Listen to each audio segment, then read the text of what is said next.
The Firebringer build revolves around... Can you take any guesses? Any guesses? Anybody? That's right. Cold damage. Fire damage. For general mapping, we run Stampede and rely on the Armor Explosion support gem to pop entire packs at once, and for everything else tanky, we utilize a brand new skill, Forge Hammer. Forge Hammer has two main parts, the throw and the shatter, but we're really only focused on the latter. How this skill works is that the first use will throw the hammer to wherever you're aiming, causing a slam at that location, while the second use will then recall the hammer, entirely resetting the cooldown to be thrown again straight away. While this ranged slam functionality is quite useful, and if that sounds really cool to you, you might want to check out my next build.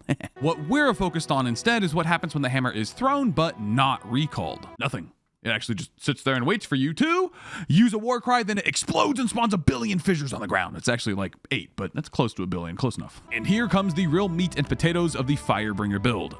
Fissures. Now, my initial idea for this build was to spawn as many fissures as humanly possible using things like the new Crater Support Gem and Volcanic Fissure, but after learning exactly how fissures work, that's not really the best idea. Every fissure by itself does absolutely nothing. However, if a slam is used on them, whether by you or your allies, foreshadowing, the fissures will aftershock and then deal damage to anything along their path. The problem is that there is a limit to how frequently a target can be hit by fissures, once every 0.2 seconds. This is a global limit that applies to all fissures. It does not matter how many total fissures you have or from how many different sources they were created from. All that matters is if an enemy is hit by a fissure, it cannot be hit again for 0.2 seconds. This also means that if you do have multiple sources of fissures, say some from the Forge Hammer and some from Volcanic Fissure, only the first one to hit a target every 0.2 seconds will actually apply its damage, meaning if some lower damage fissures, like the ones from Volcanic Fissure, are closer to the enemy than the ones from the higher damage Forge Hammer, you're essentially losing out on a ton of extra damage. So the name of the game is to only spawn the highest possible damaging fissures on an enemy and proc them as fast as possible, up to 5 times per second. And what's the best way for mace players to attack fast? That's right, not even using the mace. Hello, Shockwave Totem numbers 1, 2, 3, and 4. How are you doing? Good? Okay, good. Can you just sit there and slam a bit for me?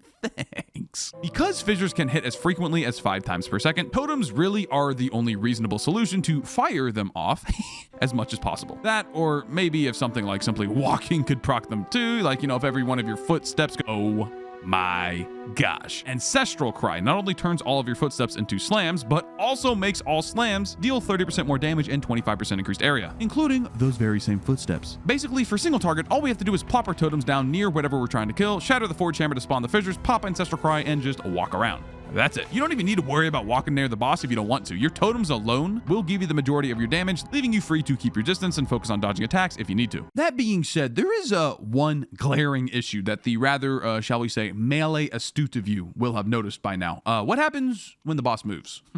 Well, partner, there's unfortunately nothing you can do except wait for then their Forge Hammer to get this cooldown recovered there. There's nothing else you can do. You just gotta wait. Yeah, unfortunately, there is just no way around this. Sure, we could add in a skill like Volcanic Fissure to use if whatever we're fighting is like a veteran WoW player who understands the downsides of standing in fire, but in reality, a boss moving out of your Forge Hammer fissures means that you just have to wait a few seconds before you pile it back on. After reaching level 95 and clearing all of the content in the game using this build, I can safely say that it amounts to an inconvenience and nothing else. To summarize everything thus far, Stampede clears out the vast majority of enemies via a bunch of area of effect scaling and armor explosion, with Forge Hammer then coming in to finalize the kills on especially tanky rares and bosses. Now, to actually scale all of our damage up, we do a few things. The first is to utilize the new Molten One's Gift passive, which makes increased physical damage taken on fully broken armor enemies also apply to fire damage. And after grabbing all of the increases to fully broken armor effects on the tree, this gives us a grand total of 31% more physical and fire damage on anything with fully broken armor, which is everything thanks to the Warbringer. Also, enemies taking increased damage is not the same thing as us dealing increased damage. That 31% increase from fully armor broken is an entirely separate multiplier to your damage. Furthermore, we also take advantage of the newly changed Sunder, which when used on an enemy with fully broken armor applies the new Sundered Armor debuff, granting an additional 31% increased damage taken, again thanks to Molten One's Gift. Next, we have the Jagged Ground support gem linked to Ancestral Cry, making every one of our footsteps also create Jagged Ground, for then the Shockwave totems to erupt and deal a nice bit of extra damage for free, while they are still slamming away on the fissures. And past those specific interactions, we just scale our damage up the usual ways. A bunch of percent damage on the tree, using Berserk, which turns our 44 maximum rage into 75% more damage, using Chernobog's Pillar, which grants a ton of extra fire damage, and of course, utilizing penetration mechanics. On the 0.3 patch, penetration was significantly upgraded due to support gem changes. The second tier of all penetration gems now lets you entirely ignore the monster's resistance, always treating it as 0. This alone is already quite powerful. Most pinnacle bosses have 75% resistances, but the new Rakiata's Flow lineage gem takes this concept to the absolute extreme. Instead of ignoring res, you invert it, meaning that 75% on bosses like Arbiter and Zesht is now negative 75%. To put all of that in perspective, if you are dealing 1,000 damage and you're fighting Zesht, for example, with 75% resistances, that 1,000 goes to 250. It's quite a bit less damage, right?